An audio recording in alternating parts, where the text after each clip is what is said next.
Good morning po mga kalingap. Ayan po. Andito po tayo ngayon ay mag-scout po tayo dito sa isang senior citizens. Ayan po. Ito po yung kanilang bahay po mga kalingap po. Ayan. Ayan po ang kanilang bahay dito sa lugar ng Barangay Inaklagan mga kalingap. Ayan. Kung sino po ang makakapansin sa kanilang tahanan po mga kalingap, ay sana po pagkalooban ng Panginoon po na mabigyan po sila ng ano po, ng kunting tulong, mapalagyan lang ng dingding nila itong bahay na ito mga kalingap. Yan o. Ayan po ang kanilang bahay. Yan o. Kitang-kita na po ang kalangitan ng kanilang bahay. Ayan, mga kalingap. Ayan. Ayan po ang kanilang bahay dito. Puro po tabing ng kortina. Kasi po wala na pong mga dingding, ang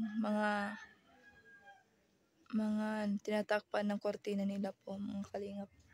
Ayan. Ayan po ay ilang kanila ring sahig dito mga kalingap ay butas-butas na po ang kanilang sahig. Puro tabing na po ang kanilang bahay dito sa bawat sulok po. Okay. Yan po mga kalingap. Ito po yung bahay nila. Ayan po, pinapasukan na po ng mga damo ang kanilang taas ng bubong. Kasi po ay butas-butas na po mga kalingap. Ayan. Ayan po mga kalingap, puro butas po ang kanilang bahay. Wala pong dingding na maayos. Kalunas-lunas po ang kanilang bahay. Yan po mga kalingap.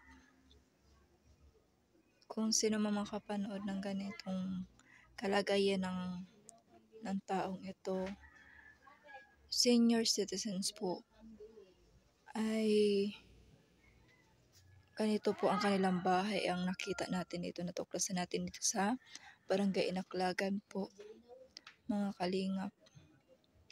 Ayan, Kuya Bal Santos Matubang, Ate Edna Kalingap Rob. Ayan po ang kanilang bahay. Ayan, puro po tabing ang kanilang bahay.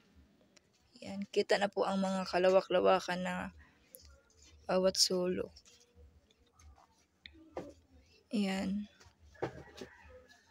Ayan po mga kalingap ay nanghihingi po siya sa atin ng tulong kahit paano. Madingdingan lang po yung kanilang bahay at saka yung sahig. Yan po ang kanilang sahig po ang kalingap. Ayan. Butas-butas na po. Puro ano na lang po ng lulusot na po tayo sa kanilang sahig. Ayan mga kalingap. Lulusot na po tayo sa kanilang sahig pag magkamali tayong apak. Diretso ilalim na po tayo. Ayan. Ayan pa mga kalingap. Ayan mga sahig nila dito. Ayan. Puro ano na lang po yung mga kalingap. Lulubog na tayo mga kalingap. Lulubog na tayo dito sa bahay nila po. Ayan. Ayan po kalingap. Ayan. Butas-butas na po ang kanilang bahay. Sana po ay pagkalooban po ng Diyos na mabigyan ng kunting tulong po sila na para paggawa po yung dingding at yung sahig mga kalingap. Yan po ay nanghihingi po sila ng konting tulong. Ayan. Yan po ang kanilang bahay dito mga kalingap. Butas-butas na po, lulusot na po tayo dito sa bahay nila. Ayan. Kaya po ay dito po tayo ngayon ay nagpunta sa kanya ngayon dahil po ay wala talaga po. Sobrang hirap lang po ang kanilang buhay. Nagugupit lang po sila ng mga plastic para po ipamalit lang po ng bigas, mga kalingap. Pinamapalit lang po nila ng bigas ang kanilang ginugupit. Yan. Ayan po mga kalingap, tingnan niyo po ang kanilang bahay. Kalunos-lunos po ang kalagayan po nila. Ayan. Ayan po. Oh. Pwede na tayo ditong lumusot sa kanilang tahanan. Ayan po. Pwede tayo ditong lumusot na sa kanilang tahanan. Dahil po ay ganito po ang nangyayari sa kanilang tahanan. Oh. Ayan.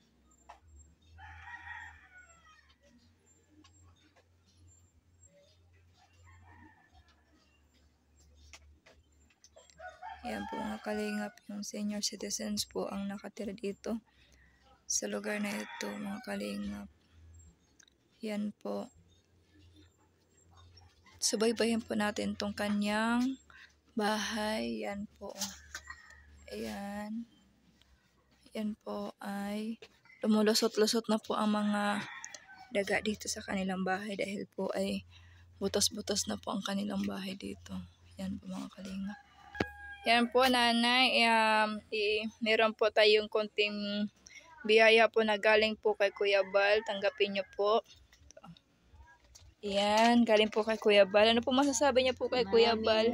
Salamat po. Talagang wala po kaming talaga pahanap buhay. May dalawa akong anak pero wala naman pong trabaho. Kung minsan mayroon, kung minsan wala. May bangka nga po ay sa dagat lang. Wala rin naman pong nahuhuli. Kaya wala po talaga, pasensya na po. Talagang napakahirap ng buhay ngayon. Yun lang po.